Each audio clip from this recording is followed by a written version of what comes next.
Почитувани слушатели, ви посакувам Божји благослов. Во Библијата, или поточно во Дела на апостолите, 4 глава, 11 стих е запишано: Тој е каменот што вие зидарите го отфрливте, а кој стана глава на аголот. Зошто луѓето го отфрлаат Исус? Зошто бегаат од Него? Одлуката што луѓето ја прават за Исус е премногу важна. Толку важна, што таа одлука е најважна во животот. Зошто мнозина се определуваат да бидат против Исус и да не го сметаат за нивен личен спасител? За ова нешто има 4 основни причини кои ќе ни дадат јасна слика зошто е тоа така. Како прво, некои луѓе се задоволни со самите себе и сметаат дека не им треба личен спасител.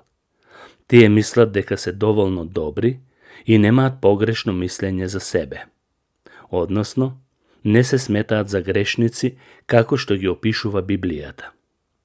Нивното високо мислење за себе ги носи во правец да не размислуваат за тоа дека им треба спасител. И не само тоа, туку доколку имаат направено добри дела, се потпираат на нив и уште повеќе чувствуваат дека нема потреба да бараат спасител. Исус вели: тој е пат, вистина и живот. Никој не доаѓа при неговиот татко, освен преку него. Тие што ќе го отфрлат Исус, нема да се застапат самите себе пред Бог. Единствено Исус Христос е посредник за луѓето, меѓу Бог и луѓето. Како втора причина е стравот од општествен презир или прогонство. Ако ги земеме за пример фарисеите, тие се огледало за тоа. Во Евангелието според Јован, 12 глава, од 42 до 43 стих, се опишува нивниот начин како се однесуваа кон Исус и што им беше поважно во животот. Тие не сакаа да го прифатат Исус, затоа што положбата во општеството им беше поважна од Божјата волја.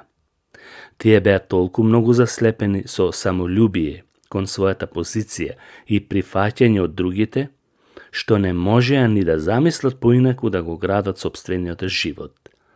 Тие ја сакаа всушност човечката слава отколку Божјата. Како трета причина, на многу луѓе работите од овој свет и желбите им се многу поважни, попривлечни од вечните.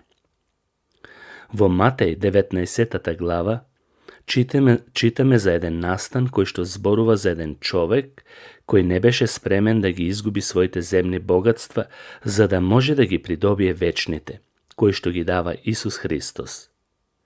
Тој настан зборува за човек кој што Исус му предложи да се откаже од богатството, во замена и безусловно да го следи Исус. Кога младиот човек го слушна овој предлог, си замина тажен.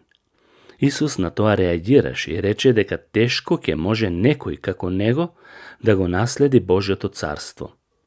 Ако нема вера и спремност да го следи Исус со цело срце, со сета своја волја и со сета своја сила. И како четврто, зошто некој го отфрлаат Исус?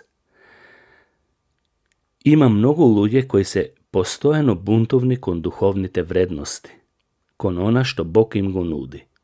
Или, поинаку би рекле, постојано му се противаат на Светиот Дух, не сакајќи да го примат во својот живот. Маченикот Стефан беше првиот дјакон или служител во црквата. Тој отворено им рече на тие што беа спремни да му го одземат животот, без да им трепне око. Тој им рече: тврдоглави и со необрезани срца и уши, вие секогаш му се противевте на Светиот Дух, како вашите татковци, така и вие. На сличен начин тоа им го рече и апостол Павле на тие што го презираа Евангелието, велејќи: и така му определија еден ден и дојдоа при него мнозина од нив во станот. И од утро до вечер тој им излагаше за Божјото царство, со докази и ги уверуваше за Исус и од Мојсеевиот закон и од пророците. И едни поверуваа во тоа што зборуваше, а другите не веруваа. Бидејќи беа несложни меѓу себе, почнаа да се повлекуваат откако Павле им рече уште еден збор. Добро им кажа Светиот Дух на вашите татковци, преку пророкот Исаија, велејќи: Оди при овој народ и кажи му: ќе слушате и не ќе разбирате, ќе гледате и нема да видите, зашто закораве срцето на овој народ и со ушите тешко слушаат, а своите очи ги затворија, за да не гледаат со очите и да не слушаат со ушите и да не разбираат со срцето и да не се обратат и да не ги исцелам. Тоа е запишено во Дела на апостолите 28 глава од 23 стих па натаму. И на самиот крај: какви да се причините на оние кои го отфрлаат Исус, нивниот став има катастрофални последици за вечноста. Библијата вели: во ниту еден друг нема спасение, нито пак има друго име дадено под небото на луѓето во кого треба да најдеме спасение. Дела на апостолите 4 глава 12 стих.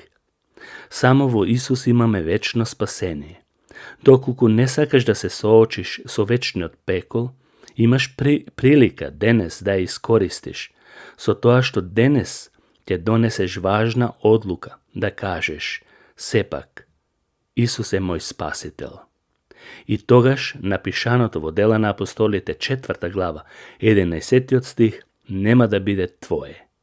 Тоа е каменот што вие зидарите го отфрливте, ако и стана глава наголот. Бог нека ви помогне. Амин.